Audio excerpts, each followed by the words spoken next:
back to Miami Sports Recap of the Week. This is episode 8, and if you notice this different room I'm in, you would know that I am definitely, I'm definitely in Miami. I am definitely gonna do the recap in actual Miami region, not New York City.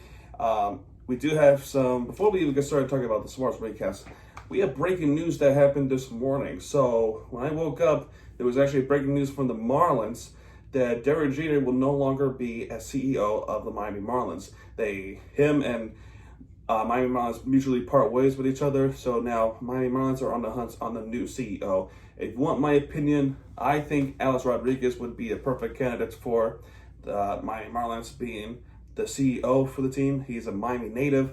I think he would fit much better than how Derek Jeter did. With his run with 3 seasons, he only made 1 playoff appearance, and that was in the 2020 season when we lost in divisional round against the Atlanta Braves.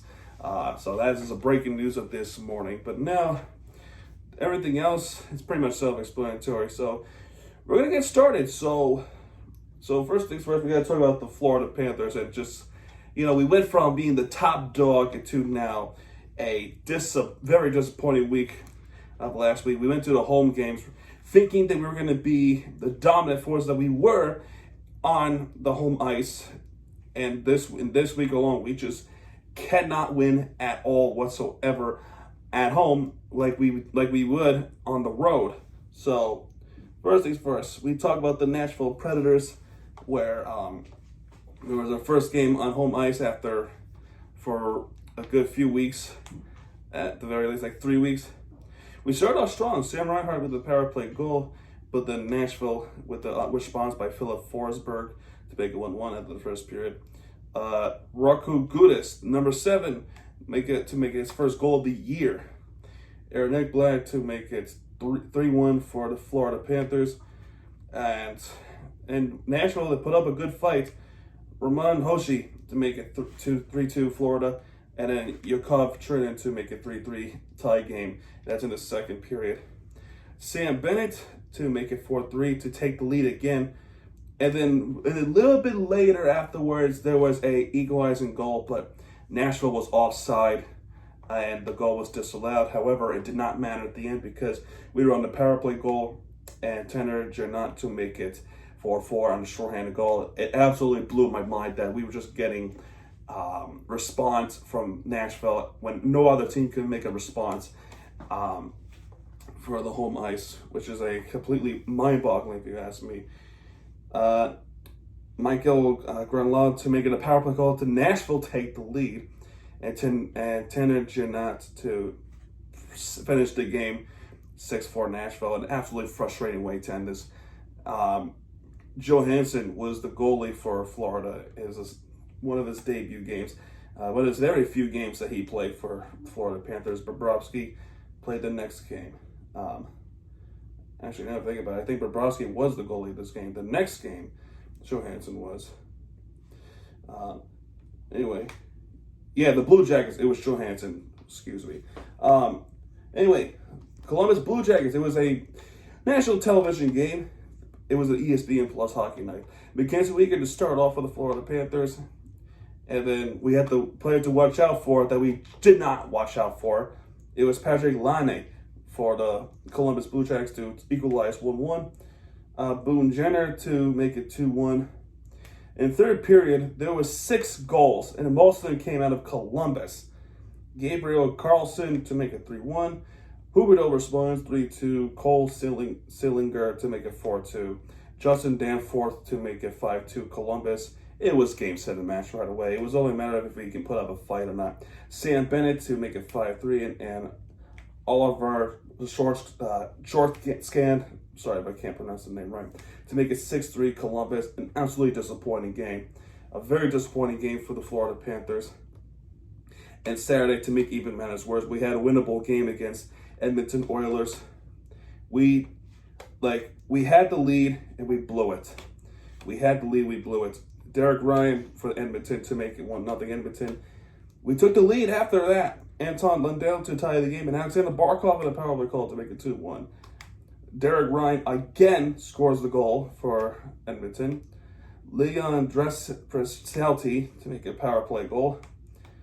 And Derek Ryan has hat trick to make it 4-2.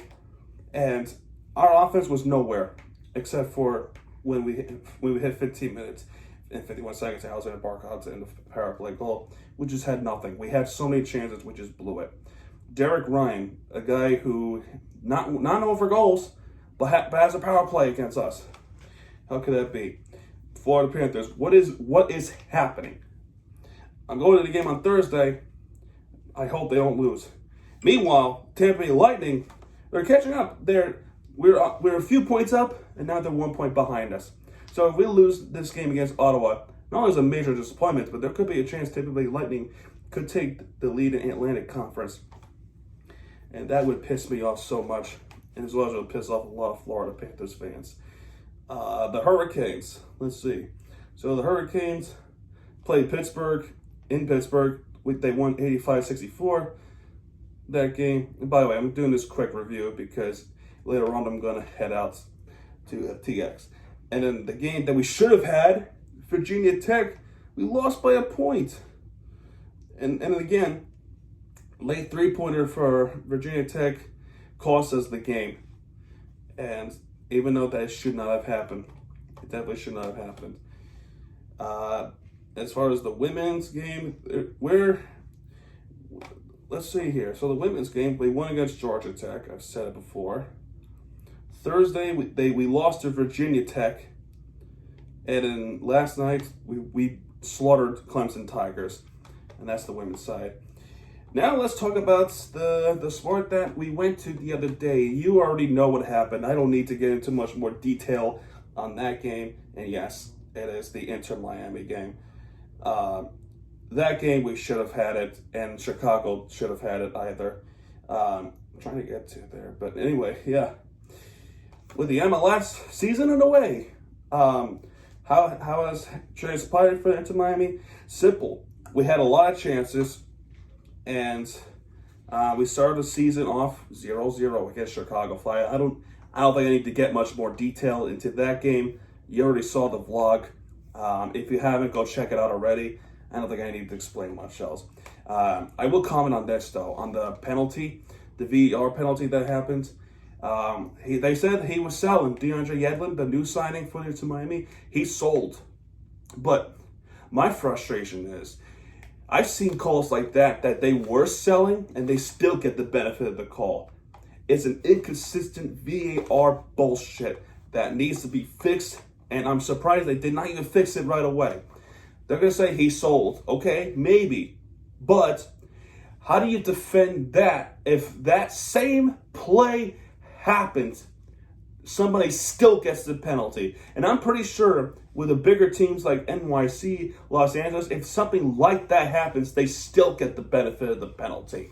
There's an inconsistent rigged system in this VAR, and I'm amazed they still have not fixed it yet.